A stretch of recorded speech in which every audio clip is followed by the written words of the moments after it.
Ce matin, ça va bien, la prédication avec la température dehors. Je veux parler du désert. Le peuple de Dieu qui était dans le désert tout le temps, pendant 40 ans. Mais dans ce désert, frères et sœurs, il s'est passé beaucoup de miracles. Vous êtes d'accord avec moi? Il est arrivé plusieurs choses dans ce désert-là. Puis, ce matin, en fait, ce que je veux adresser au travers de cette prédication-là, je veux adresser notre foi. Merci, mon Dieu, pour notre foi. Est-ce qu'il y a quelque chose de plus précieux, frères et sœurs, que notre foi? Cette foi qui nous a fait découvrir Jésus-Christ, qui est mort pour nos péchés, qui nous a ouvert le ciel, qui nous donne l'assurance que notre âme va être avec Dieu pour l'éternité. Est-ce qu'il y a quelque chose de mieux que ça sur la terre ou dans le ciel que d'avoir cette foi qui va nous amener jusqu'à Dieu? Mais notre foi, frères et sœurs, c'est pas assez. Notre foi n'est pas suffisante parce que notre foi doit être liée à la parole de Dieu. Êtes-vous d'accord avec moi qu'on peut avoir la foi puis être fou si on marche à côté de la parole de Dieu? Notre foi doit être liée avec la parole de Dieu afin qu'elle nous conduise dans le chemin du Seigneur pour faire sa volonté. Est-ce que ce n'est pas ça la sagesse de notre foi? Faire la volonté de Dieu. Est-ce qu'il y a une église ici qui veut faire la volonté de Dieu? Vous avez le droit de manifester votre foi. Vous avez le droit de dire, Seigneur, oui, je veux marcher avec toi de tout mon cœur. Et c'est cette foi-là, frères et sœurs, que nous devons entretenir. On va lire le texte, puis je vais aller avec mon introduction. Le texte nous dit, Moïse fit partie, on est dans Genèse, Exode chapitre 15, versets 22 à 25. Moïse fit partir Israël de la mer Rouge. Ils prirent la direction du désert de Chour, et après 3 journées de marche dans le désert, ils ne trouvèrent point d'eau. Après 3 jours. Ils arrivèrent à Mara, mais ils ne purent pas boire l'eau de Mara parce qu'elle était amère. C'est pourquoi ce lieu fut appelé Mara. Le peuple murmura contre Moïse en disant, « Mais qu'en boirons-nous? » Moïse cria à l'Éternel, et l'Éternel lui indiqua un bois qu'il jeta dans l'eau, et l'eau devint douce. Ce fut là que l'Éternel donna au peuple des lois et des ordonnances. Ce fut là qu'il le mit. Après 3 jours de marche dans le désert, il n'y a pas d'eau. Tu ne peux pas revenir en arrière. Tu vois, 3 jours, plus que 3 jours sans boire, tu ne peux pas. Là. Et il serait mort. Il fallait que Dieu fasse un miracle là. Et c'est là que Dieu a mis son peuple à l'épreuve. Je crois que chacun de nous, frères et sœurs, personnellement dans nos vies, et en tant qu'Église, Dieu va nous amener dans un désert pour nous mettre à l'épreuve afin que notre foi grandisse. 10 amen, hein? Mais à la fin, on va en avoir, je suis sûr que je vais avoir tout le monde avec moi, j'en suis convaincu. Parce que Dieu a dit, je t'instruirai, je te montrerai la voie que tu dois suivre. À un moment donné, Jésus priait, puis les disciples qui l'ont vu ont dit, Seigneur, enseigne-nous à prier. On ne prie pas comme toi, nous autres. Tu ne pries pas comme nous autres. Enseigne-nous à prier. Une autre fois, devant la foi de Jésus, les disciples ont dit à Jésus, augmente notre foi. Comment vous pensez, frères et sœurs, qu'on peut augmenter notre foi? Comme ça? Dieu, en une journée, Dieu augmente. Seigneur, donne-moi plus de foi, et le Saint-Esprit vient, on a plus de foi. Non. Ça ne fonctionne pas comme ça. La foi fonctionne.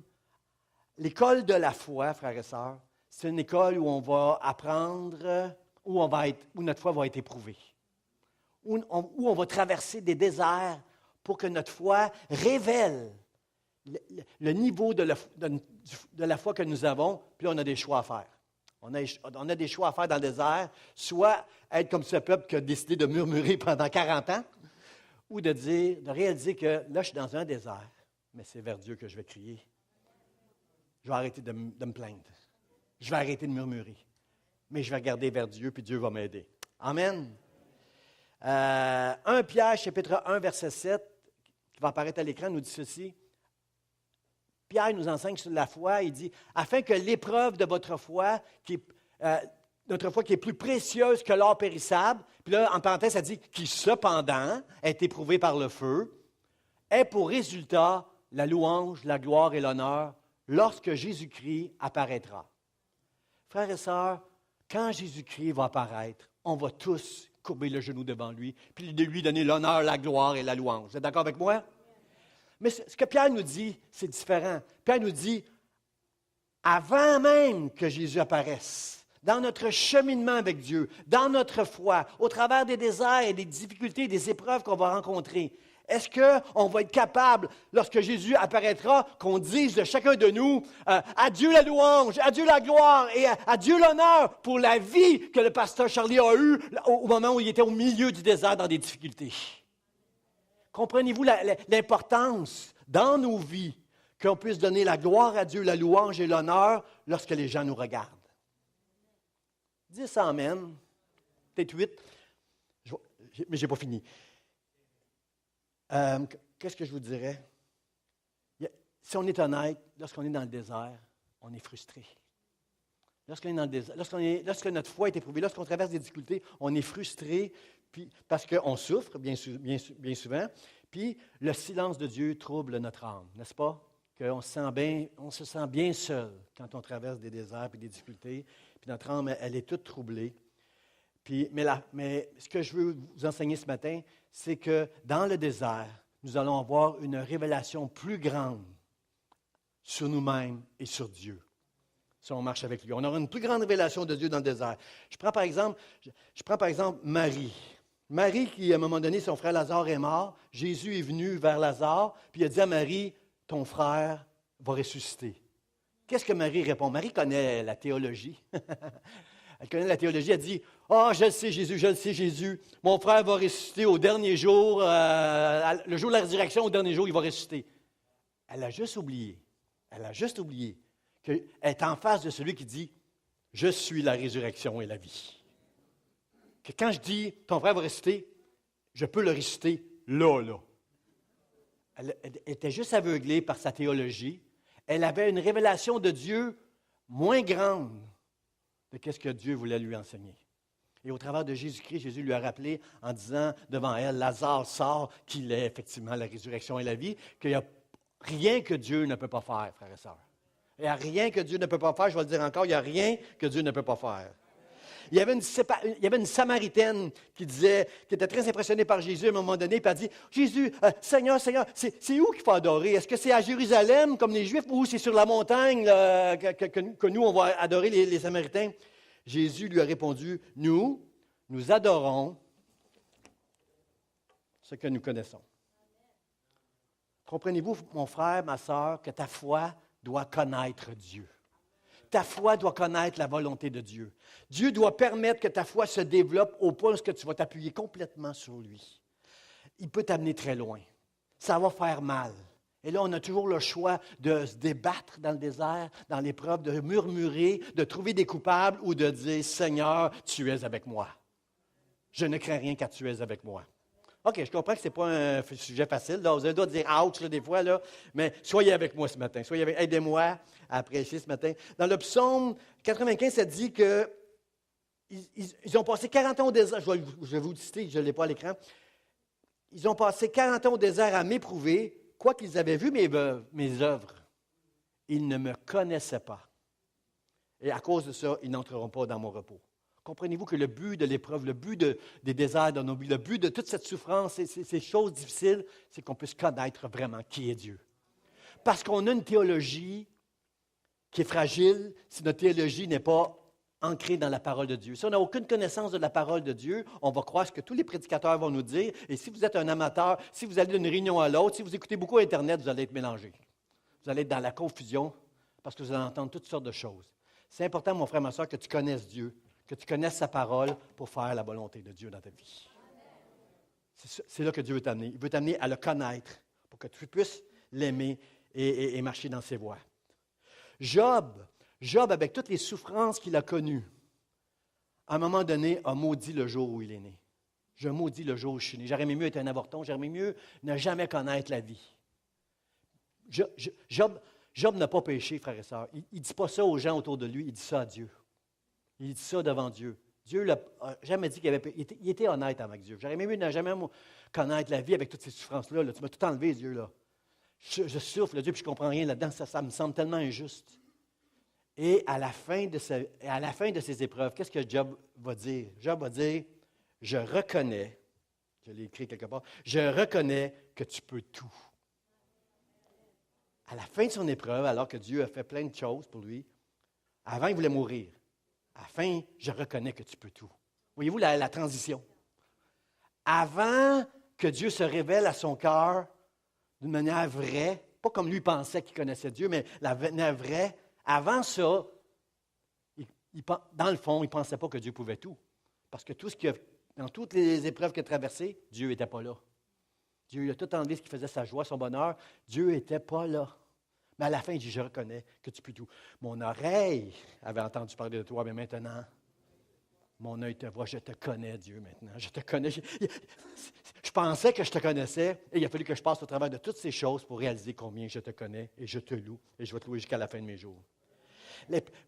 On l'a vu tantôt avec l'apôtre Pierre, notre foi, c'est comme elle est dans un creuset où Dieu va la travailler comme il travaille l'or avec le feu là, pour enlever les scories, les saletés.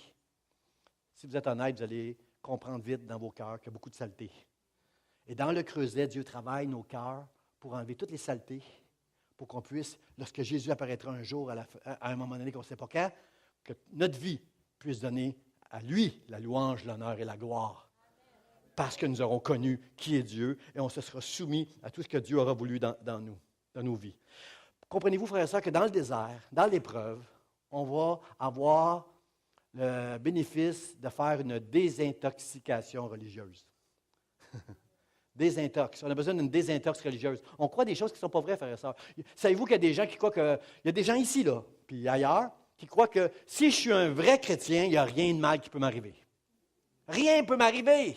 Parce que je vais commander à toutes les choses, je n'accepterai pas ce qui va se passer, puis je vais commander, puis Dieu va être avec moi, puis toutes les choses vont prendre... Bon, mais là, mon frère, ma soeur, Jésus, la Bible dit que c'est un homme de douleur, habitué à la souffrance. Jésus dit, si tu crois en moi, suis-moi. Celui qui me suive, prenne sa croix. Jésus lui-même a essayé de dealer dans son humanité, a dit, Seigneur, c'est un autre chemin, mais en fait, je suis venu juste pour ça, alors je choisis la croix. J'aime assez mes enfants que personne ne m'enlève ma vie, je la donne. Je choisis la croix. Frères et sœurs, la croix, c'est l'expression la plus glorieuse de notre foi. Elle montre le niveau de notre foi lorsqu'on est prêt à accepter les choses que la vie nous envoie, sachant que Dieu est avec nous. Quelqu'un dit Amen. On va voir cette désintoxication, frères et sœurs religieuses. Il y en a d'autres, il y a les légalistes. Eux autres, ils font toutes sortes d'efforts, des grands efforts pour plaire à Dieu en marchant d'une manière très serrée. Et même ces gens-là sont déçus parce que face à tous leurs efforts, ils sont troublés par le silence de Dieu alors qu'ils traversent des moments difficiles. Est-ce que je peux entendre quelqu'un Amen? Soyons honnêtes ce matin. On est tous là. On a tous passé par là. C'est difficile parfois de passer par ces épreuves-là, admettons-le. Mais c'est l'expression la plus glorieuse de notre foi que d'accepter la croix que Dieu place devant nous. La Bible nous dit que... Parce que, regardez, en fait, l'épreuve de notre foi va démontrer à nous jusqu'où on est capable d'aller pour Dieu. Ça fait du sens pour vous, ça? La façon qu'on va traverser toutes ces choses-là va révéler jusqu'où on est prêt à aller pour marcher avec Dieu. Puis, frères et sœurs, si notre foi grandit, augmente, il n'y a aucun endroit sur cette terre qu'on ne serait pas prêt d'aller par amour pour Dieu, sachant que même quand je traverse la vallée de l'ombre de la mort, je n'ai rien à craindre car tu es avec moi. Dieu sera toujours avec toi. Tu ne le sentiras pas dans tes sentiments, dans tes émotions. Tu vas penser qu'il n'est plus là, mais il est là avec toi. C'est ta foi qui va te parler. Tes yeux, tes oreilles, tes sentiments vont dire « Dieu n'est pas là ». Mais ta foi va dire « L'apôtre Paul avec toutes les l'apôtre Paul avec toutes les toutes les tribulations, les épreuves qu'il a eues, a dit à la fin « Je sais en qui j'ai cru. Je sais en qui j'ai cru. » Abraham a été mis à l'épreuve par Dieu, la Bible dit. Il a montré sa confiance et son obéissance à son Dieu lorsque Dieu lui a dit de sacrifier Isaac, son fils, son unique. Il était prêt à obéir à Dieu. Il est appelé le père de la foi simplement parce qu'il s'est soumis à ce que Dieu demandait, gardant dans son cœur cette foi que si Dieu m'a donné Isaac, quand même bien qu'il prendrait sa vie, il va le ressusciter parce qu'il me l'a promis. Il m'a promis une grande postérité. Alors, dans Genèse chapitre 22, ça dit ceci. L'ange dit, n'avance pas ta main sur l'enfant. Quand il est venu pour obéir à Dieu, l'ange dit, n'avance pas ta main sur l'enfant, Abraham, ne lui fais rien, car je sais maintenant que tu crains Dieu, que tu n'as pas refusé ton fils, ton unique. Je sais maintenant. Frères et sœurs, entre vous et moi, là, on n'est pas tous des théologiens, là, mais est-ce qu'on peut être d'accord tout le monde que Dieu est omniscient? Est-ce que Dieu ne savait-il pas à l'avance que Abraham allait mettre la main sur son... puis qu'il allait obéir à Dieu? Est-ce qu'on ne le sait pas? Est-ce que ne savons-nous pas que Dieu le sait? Quand Dieu dit à Abraham, « Je sais maintenant que tu n'as pas refusé ce que je t'ai demandé », il a révélé à Abraham son niveau de foi devant Dieu. Pourquoi Abraham est appelé le père de la foi? Parce que Dieu était capable de l'amener n'importe où sur cette terre, au travers de n'importe quel désert, au travers de n'importe quel sacrifice. Abraham va y aller jusque-là parce qu'il a mis sa foi en Dieu. Peu importe ce que ses yeux vont voir, peu importe ces raisonnements humains que nous avons tous qui nous nuisent, Abraham, je vais faire confiance à Dieu. Je vais faire ce qu'il me dit de faire et je vais aller là où il me dit d'aller parce que moi, j'ai confiance en Dieu. C'est pourquoi il est appelé le père de la foi. Est-ce qu'on ne veut pas avoir cette foi-là, frères et sœurs, ensemble? Est-ce qu'on ne veut pas avoir cette foi augmentée qui, au travers des épreuves, va s'appuyer complètement sur Dieu? Paul, il dit, « Qui me séparera de l'amour de Dieu? » Qui? L'épreuve? L'angoisse, les tentations, qu'est-ce qui va me séparer de l'amour de Dieu? J'ai cette assurance à l'intérieur de moi que rien ne pourra me séparer de l'amour de Dieu. Ni la mort, ni la vie, ni les anges, ni les dominations, ni les choses présentes, ni les choses à venir, ni les puissances, ni les hauteurs, ni la profondeur, ni aucune autre créature ne pourra me séparer de l'amour de Dieu manifesté en Jésus-Christ à la croix. Rien. Ni ma maladie, ni mon infirmité, ni mes finances, ni mon conjoint qui m'a trompé, rien ne m'empêchera et me séparera de l'amour de Dieu. Je ne laisserai pas mes raisonnements humains m'empêcher de m'approcher de Dieu. Et je commande à mes lèvres de cesser de murmurer et de donner louange, gloire et honneur à Dieu jusqu'à son retour dans le nom de Jésus.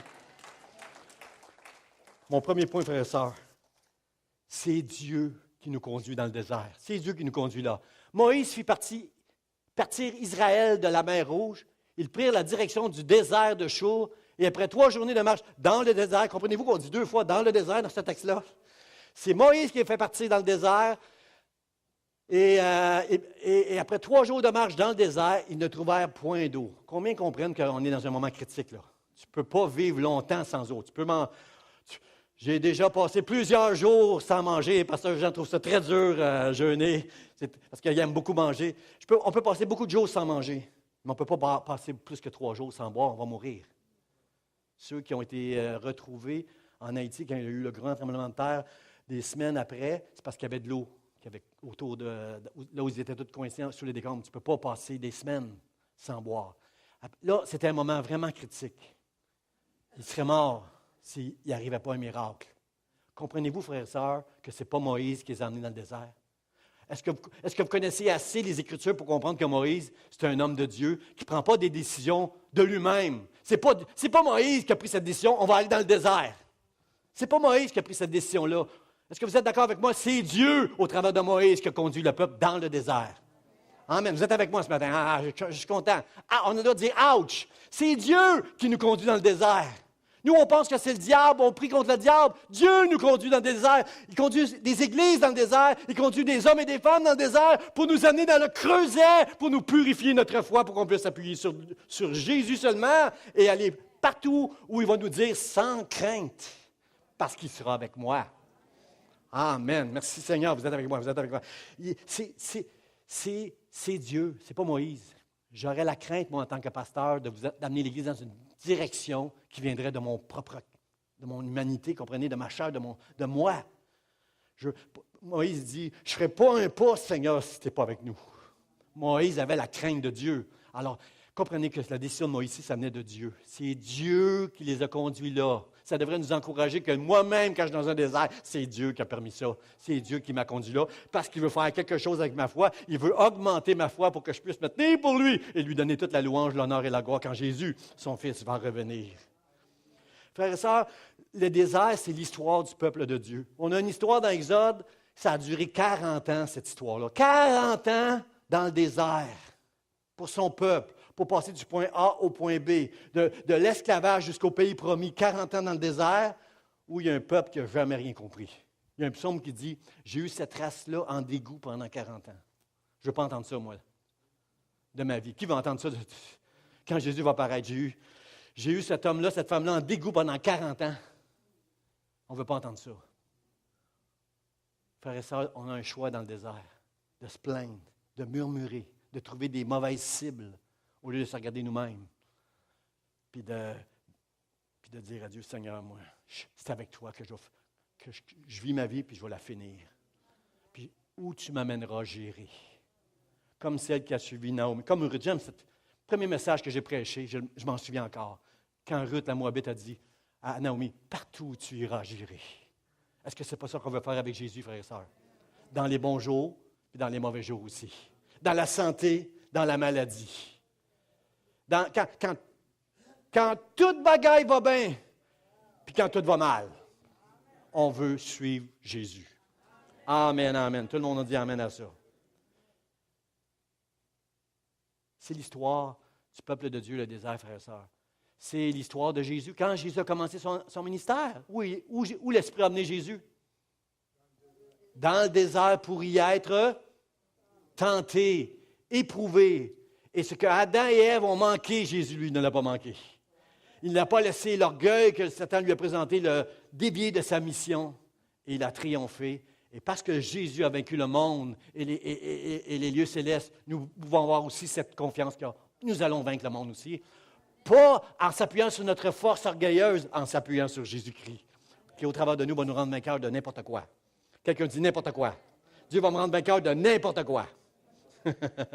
Jean-Baptiste était un prophète tout à coup, la Bible nous dit qu'avant Jésus, il y a eu 400 ans de silence prophétique. Ça veut dire qu'on n'entendait plus des prophètes qui se levaient et qui parlaient au nom du Seigneur. Quand Jean-Baptiste est apparu sur la scène, on entendait Dieu. Enfin, mon cœur, mon âme est bénie, parce que j'entends Dieu au travers de ce prophète-là. Il parle vraiment au cœur de Dieu. Pourtant, Jean-Baptiste a des messages durs, là. Repentez-vous.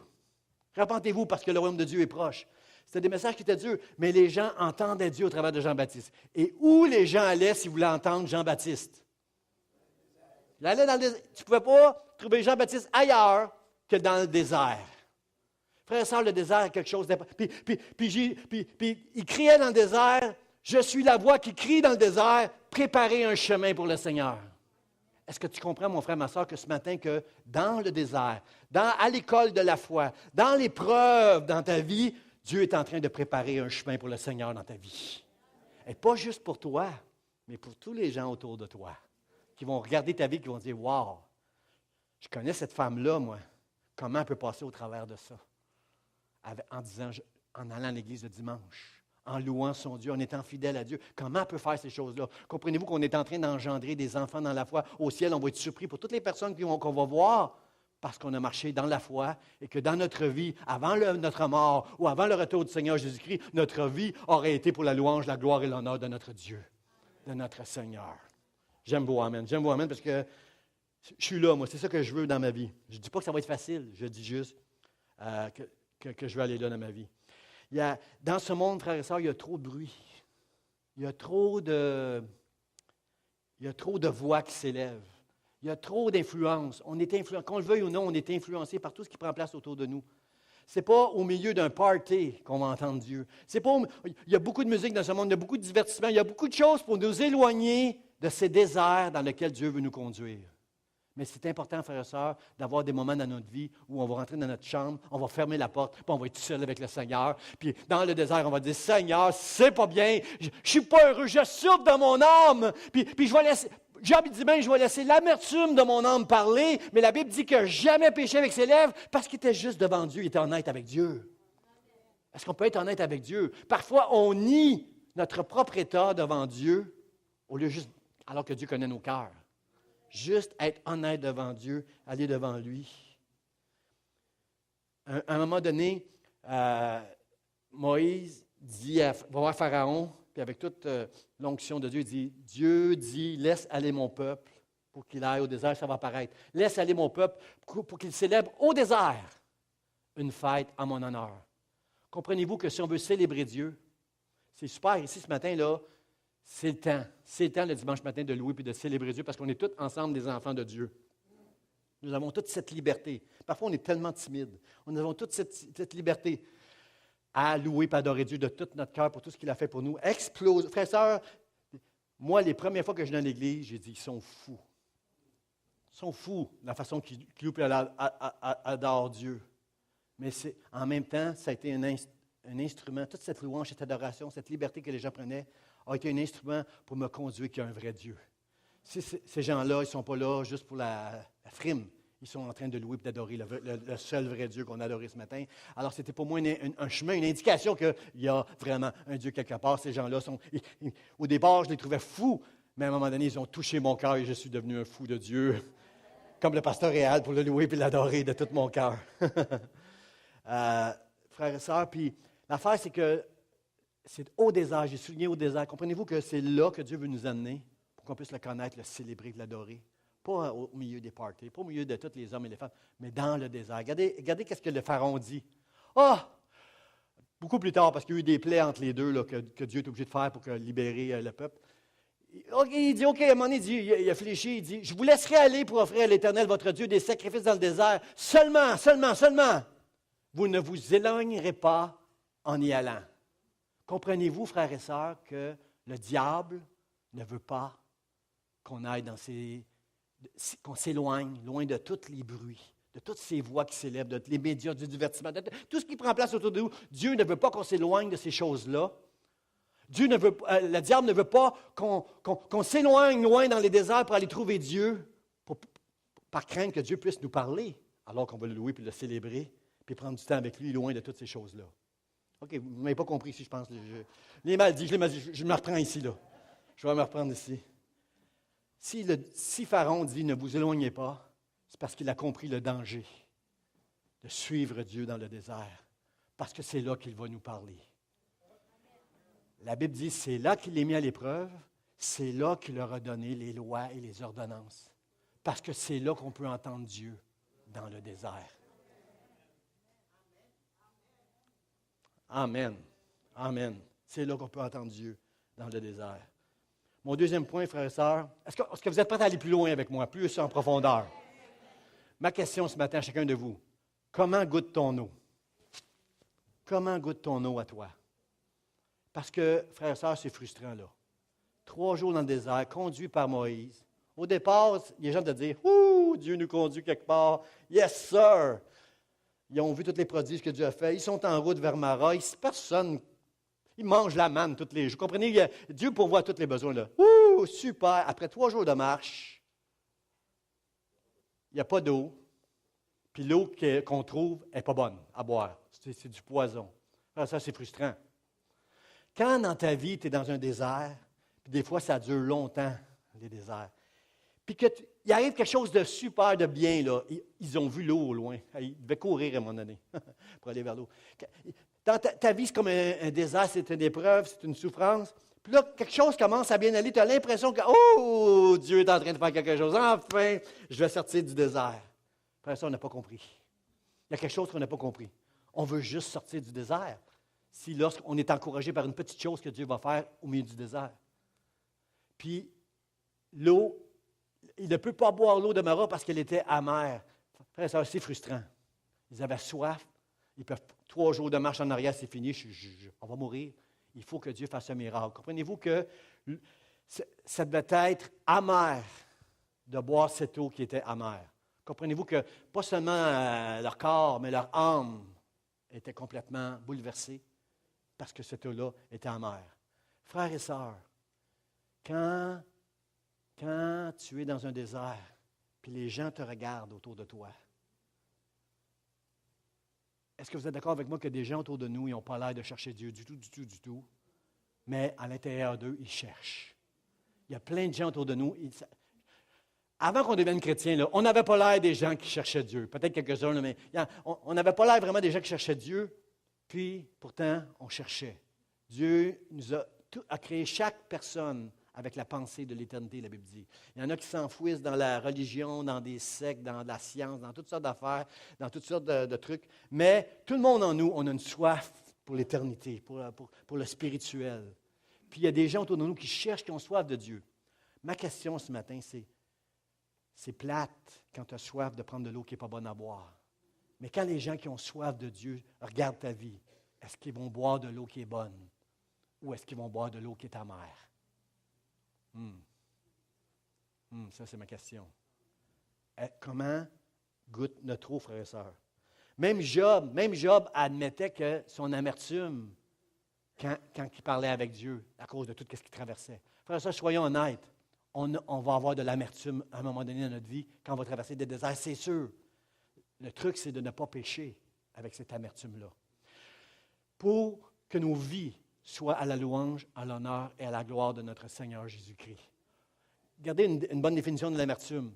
L'amertume, par définition, c'est un sentiment durable de tristesse, mêlé de rancœur, lié à une humiliation, une déception, une injustice. Quand tu vis quelque chose qui est injuste, mon frère, ma soeur, tu deviens amer. Moi, je fais juste lire les nouvelles, semaine après semaine, je deviens...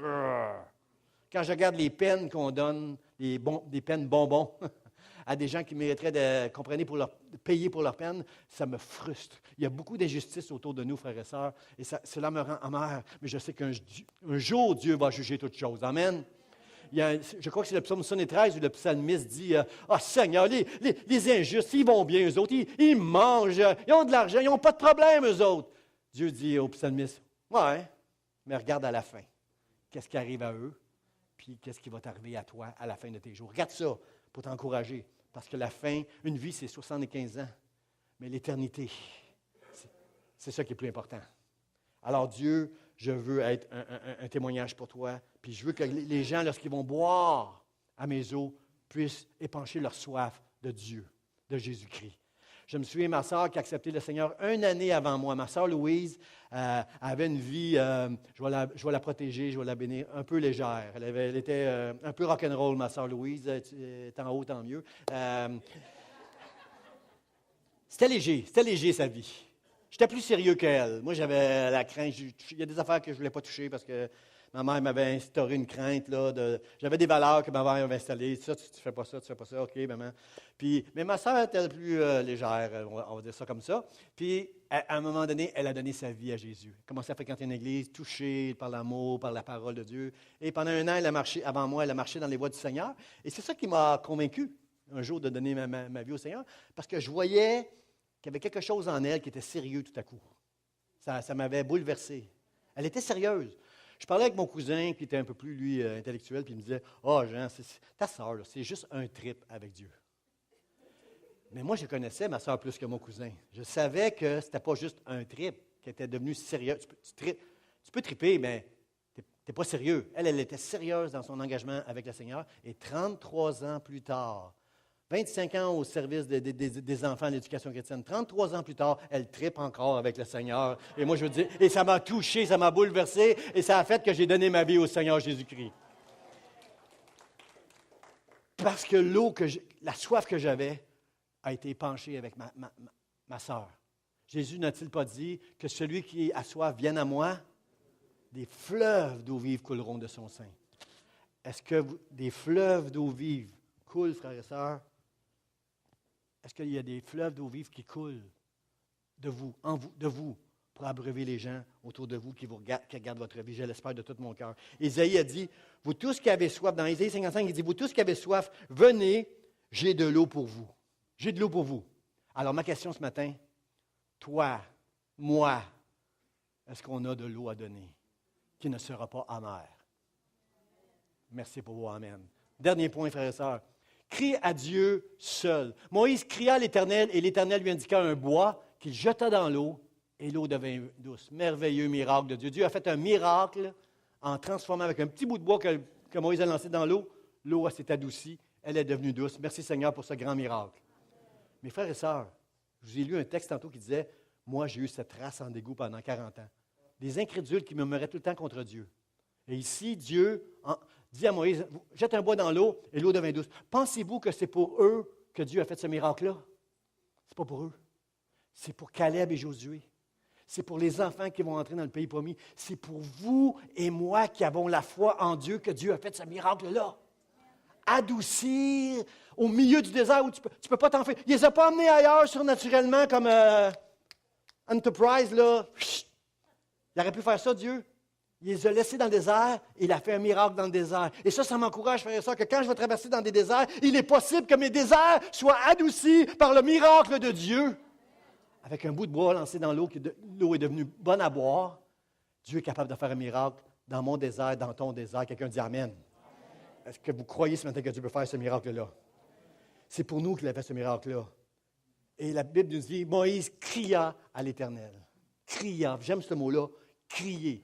À l'aide! Quand on crie à l'aide, là, on va sortir aujourd'hui, on va peut-être être témoin quelque part dans un déménagement d'un accident, quelqu'un qui renverse un meuble sur lui, je ne sais pas, puis la personne va crier à l'aide. Est-ce que c'est élégant quand on crie à l'aide, frères et sœurs? Voyez-vous que c'est plus que la foi, crier. C'est un cri désespéré. C'est « je suis fini, Dieu, si tu ne fais pas quelque chose ». À l'aide. Moïse cria à l'Éternel. Ce n'est pas élégant, frères et sœurs. Bartimée, l'aveugle, quand il a entendu que Jésus passait, il s'est mis à crier. « Jésus, fils de David, fils de David, aie pitié de moi! » Les gens essaient de le faire taire, la Bible dit, il crie encore plus fort. Pourquoi? Parce que si Jésus ne fait rien pour moi, je suis fini. Ce n'est pas une prière élégante et éloquente. « Oh, Jésus-Christ, Fils de Dieu, Fils de David, viens vers moi, j'ai la foi que tu as été envoyé par Dieu, que si tu étais ta main sur moi, je serai guéri, je verrai à nouveau. » C'est pas ça, c'est pas ça. C'est pas une prière de foi élégante. C'est vraiment pas élégant un cri. Au secours, mon Dieu! Regarde comment je souffre aujourd'hui. Si tu ne fais rien, je suis fini. Viens à moi, viens à moi. Et les disciples sont allés voir Bartimée, puis on dit, Bartimée, Jésus t'a entendu, viens. Et on connaît la suite de l'histoire. Frères et sœurs, Moïse cria à l'Éternel, et l'Éternel lui indiqua un bois qu'il jeta dans l'eau, et l'eau devint douce. Le psalmiste nous dit, quand les justes crient, l'Éternel entend et les délivre de toute leur détresse. Parce que là, on ne parle plus d'une prière, on parle d'un cri du cœur. « Aie pitié de moi », disait Bartimée, il fait appel à la compassion de Dieu. Si on connaît la compassion de Dieu, on peut plaider. Juste ça. Il plaidait avec Dieu sa compassion. « Aie pitié de moi, Seigneur. » Et Dieu a eu pitié. Pourquoi Dieu utilise un bâton? Comprenez-vous que le bois dans la Bible, pas un bâton, mais un bois, comprenez-vous que le bois dans la Bible a une grande symbolique, une grande signification? Quand je pense au bâton de Moïse en bois qui a étendu, qui a fendu la mer, qui a permis de faire passer les gens qui étaient esclaves de l'autre côté, comprenez, de l'autre côté de la mer en sécurité, avec son bâton. Comprenez-vous que le bâton de Moïse, à un moment donné, a frappé le rocher et que tout le monde a pu boire et rester en vie, symbole de la vie de Dieu. Comprenez-vous que le bâton de Moïse, à un moment donné, a fleuri pour montrer que c'est Aaron qui avait été choisi parmi tous les autres pour être sacrificateur de l'Éternel, pour servir Dieu, qui parle de l'élection. Il y a une histoire dans la Bible aussi où le prophète Élisée, à un moment donné, il y a une veuve qui vient vers lui, puis elle dit, « Mon fils que tu m'avais prophétisé, qui n'est pas une veuve, mais une femme qui vient vers lui, puis dit, « Mon fils que tu m'avais prophétisé que j'aurais, il est mort, il est mort. » Puis Élisée envoie son serviteur Géasi avec un bâton, puis il dit, « Tu mettras le bâton sur l'enfant, puis l'enfant va ressusciter. » Le bois sert pour faire du feu, pour offrir à Dieu des sacrifices. Le proverbe dit, « Faute de bois, le feu s'éteint. » Frères et sœurs, comprenez-vous que tout ce symbolisme avec le bois me rappelle un bois où la croix de Jésus. Que Jésus est mort sur cette croix pour adoucir le péché dans ma vie. Adoucir les déserts de ma vie. Adoucir tout ce qui prend place contre moi, que ce soit ma propre chair, la vie avec tous les problèmes, la maladie et toutes les choses difficiles, et en plus le combat spirituel contre l'ennemi de mon âme. Toutes ces choses-là peuvent être adoucies par la croix de Dieu. Jésus a dit, « Je suis humble et doux de cœur. » On a chanté ce matin la douceur de Dieu. Mon joug est doux et léger, la Bible dit. Le joug du péché, lui, est dur.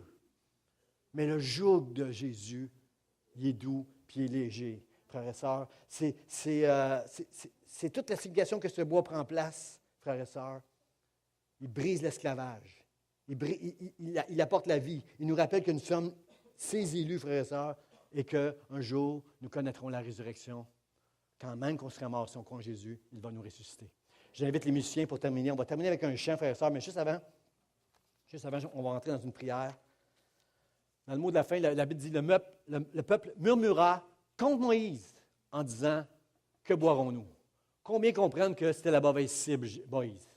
Combien comprennent que c'est contre Dieu qui sont en train de murmurer? Ce n'est pas contre Moïse. Ce n'est pas Moïse qui les a amenés dans le désert. Ce n'est pas de la faute de personne si on traverse des moments difficiles. Je sais que quand on traverse des moments difficiles, on a envie de dire, il n'y a personne qui m'aide, moi, il n'y a personne qui me voit, moi, il n'y a personne qui ne me vient jamais en aide. Et on dit à Moïse, c'est quoi qu'on va boire? Qu'est-ce que tu vas nous donner à boire? Ils sont en train d'être cyniques. Ils sont durs avec Moïse, mais c'est la mauvaise cible, frères et sœurs. Ça, c'est comme le gars qui revient d'ouvrage, puis son boss était dur avec lui. Il rentre à la maison, puis il est dur avec sa femme.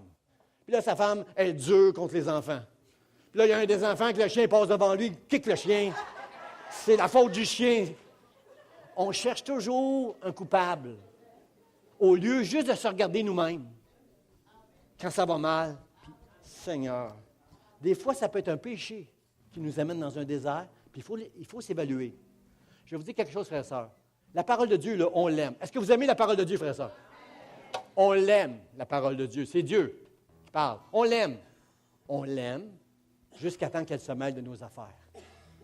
On l'aime jusqu'à temps qu'elle nous confronte comme un miroir avec les saletés qu'il y a dans notre cœur, avec l'orgueil, avec, comprenez-vous, avec toutes ces plaintes et ces murmures.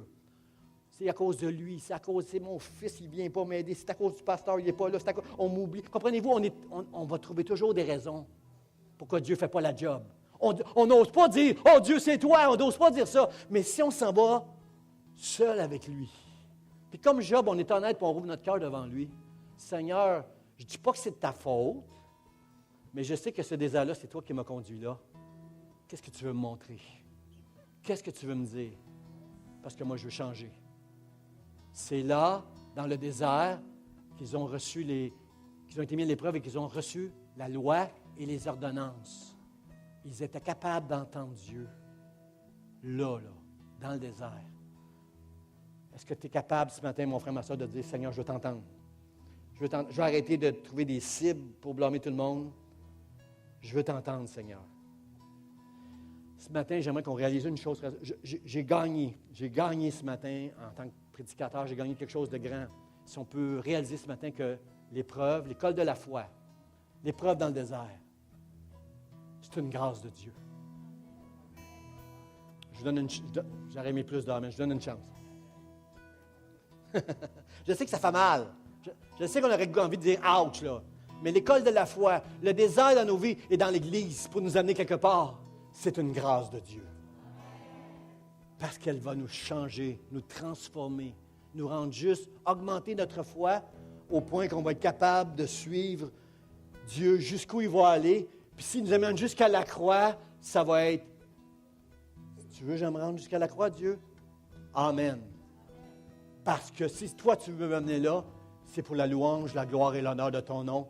Et un jour au ciel, je verrai une multitude qui viendront me toucher en disant « C'est avec ta foi, c'est avec ta foi, c'est avec ta foi, ta foi que j'ai connu le Seigneur. » Merci, mon Dieu, pour le désert qu'il a permis dans ta vie. On ne comprend pas tout, frères et sœurs, mais est-ce qu'on peut rendre grâce à Dieu pour tout ce qu'il fait pour nous de bien, mais aussi ces chemins difficiles qu'il permet afin qu'on puisse dire tous ensemble que ta volonté soit faite dans ma vie. Amen. Je vous invite à vous lever.